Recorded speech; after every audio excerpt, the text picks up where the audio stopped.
রাবিয়া বলেন,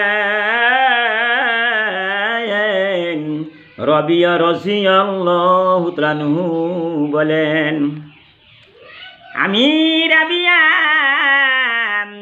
জীবিকা অর্জনের জন্য কয়েকটি সুতা কেটে বিক্রয় করি। 2 দিরহাম মূল্য পেয়ে 1 দিরহাম ডান হাতে রাখি, আর 1 দিরহাম বাম হাতে রাখি। 2টি দিরহাম এক হাতে লইলে বেশি দেখে লোভ হয়ে যাবে। আমাকে সুপথের বিপদে নিয়ে যাবে। ইহাই আমার আল্লাহকে যে পাওয়ার পথ, সুবহানাল্লাহ। আমার মায়েরা, আমি আসামির আমির হামজা বলতাছি, তোমরা ভালো করে শোনো, তোমরা আমল করো। আমার মায়েরা, দুনিয়ার টাকা পয়সা দালান কোঠা, দুনিয়ার দালান কোঠা, টাকা পয়সা, লোভ লালসা পরিত্যাগ করতে হবে। রাত্র দিন 24 ঘন্টা আল্লাহর জিকির করতে হবে।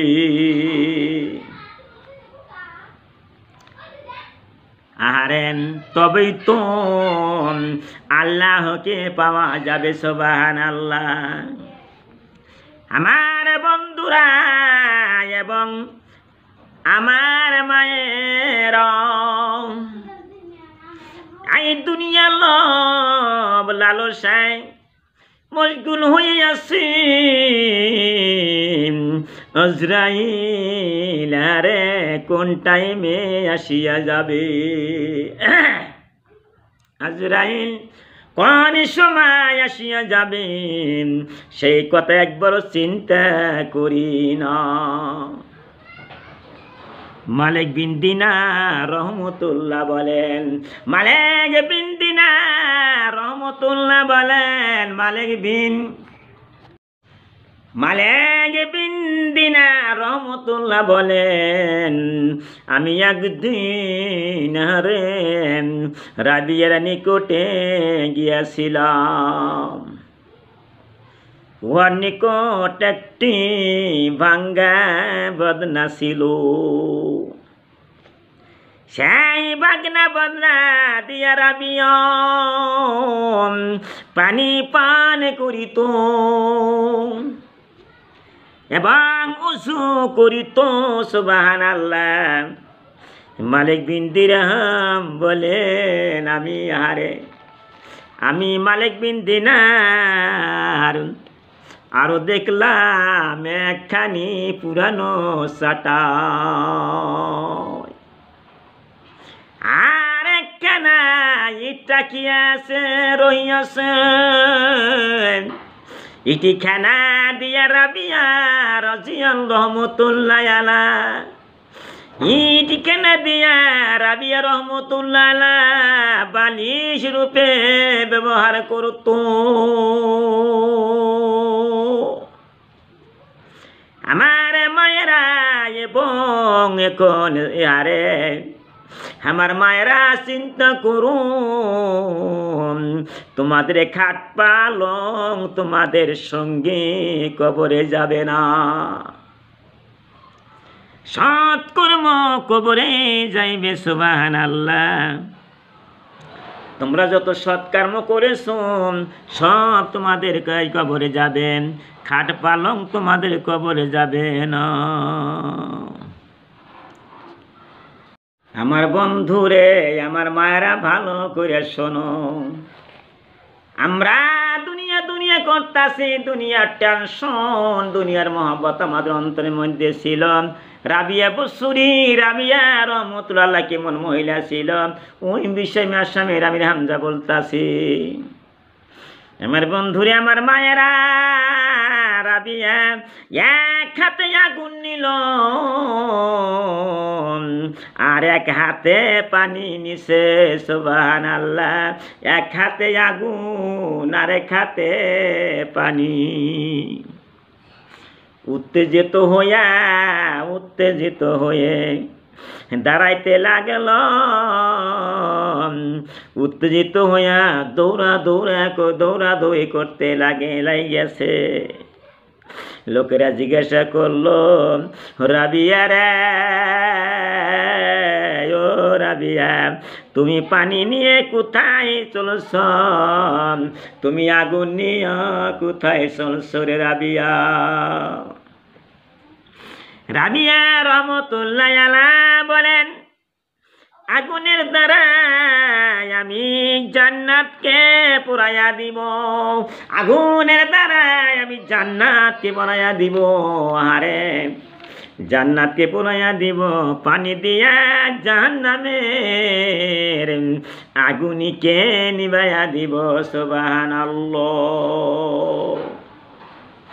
আমার বন্ধুরা, আমার মায়েরা, ভালো করে শোনো, ইবাদত শুধু আল্লাহ সন্তুষ্ট করার জন্য করতে হবে। রাবিয়া বলতাছে, আমি এই জন্যই জান্নাতকে আমি পুরাইয়া ধ্বংস করে দিব, যেন মানুষে আল্লাহর ইবাদত করতে পারে। আল্লাহকে যদি সন্তুষ্ট করা যায়, আল্লাহ জান্নাত জাহান্নাম সব আল্লাহ দিতে পারে। আল্লাহরে খুশি করতে হবে। আমার বন্ধুরা, মায়েরা শোনো, জাহান্নামের আগুনের কথা শুনিও। জাহান্নামের আগুনের কথা শুনিও। রাবিয়া বেহুশ হইয়া পড়ে গেছে। রাবিয়ার হুশ হওয়া মাত্র তওবা আস্তাগফিরুল্লাহ পড়তে থাকছে। আরে আমার বন্ধুরে, আমরা একবারও ভুলের জন্য কথা গুনাহ করিয়াছি, সগীরা কবিরা, একবারও ভুলের জন্য একবারও আমরা তওবা আস্তাগফিরুল্লাহ পড়ি না। আমার বিশ্ব নবী ৭০ বার দিনে মেয়ে তওবা আস্তাগফিরুল্লাহ পড়তো। কবরের কথা একেবারে মনে করি না। রাবিয়ার মৃত্যুর সময় আরে বয়স হয়েছিল। আমারা শোনো বন্ধুরা, শোনো, রাবিয়া মহিলা আরে কত ওলি আল্লাহ ছিল। যখন তার মৃত্যু হয়ে যায়, রাবিয়া বসুরি, রাবিয়া মহিলা, তার বয়স হয়েছিল মৃত্যুর সময় ৯০ বৎসর। আমার বন্ধুরে, আমার মায়েরা,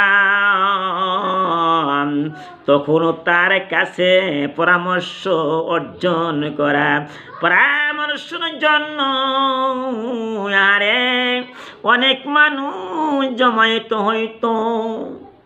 রাবিয়ার পরামর্শ নিতে হবে। রাবিয়া কি কয়? এত নেককার নারী বিশ্বর জমিনে, রাবিয়ার কাছে পরামর্শ নিবার জন্য হাজার হাজার মানুষে ভিড় করত। বন্ধুরে, আমাদের গ্রামে, আমাদের কান্ট্রিতে, আমাদের দেশের মধ্যে মানুষ মরে একবারও চিন্তা করি না। ওই মানুষটা মরে গেছে, আমাদেরকে মরতে হবে, একবার চিন্তা করলাম না। রাবিয়া যখন অন্যদের মৃত্যুর কথা শুনত, আরে রাবিয়া বসুরি মহিলা যখন অন্যদের মৃত্যুর কথা শুনত, তার আঙ্গুলগুলি কাঁপিতে থাকতো। সুবহানাল্লাহ। বন্ধুরা, আমি আশাবির আমির হামজা বলতাছি, হাদিসে থেকে কথা বলি, কিতাবে থেকে কথা বলে, তোমরা বেশি করে আমল করবা। জাহান্নামের কথা শুনিও। আরে আমাদের অন্তর আরে কাঁপে না। জাহান্নামের আগুন ধাও ধাও করে জ্বলতাছে, আর ওই কথা শুনিয়া আমাদের অন্তর কোনোদিনই কাঁপতাছে না। আমরা যে ভাত তরকারি রান্ধি, আমরা যে ভাত তরকারি রান্ধি, সেই আগুনের চর চর শুনলে, সেই আগুনের চর চর শুনলে রাবিয়া অজ্ঞান হয়ে পড়ে যেত।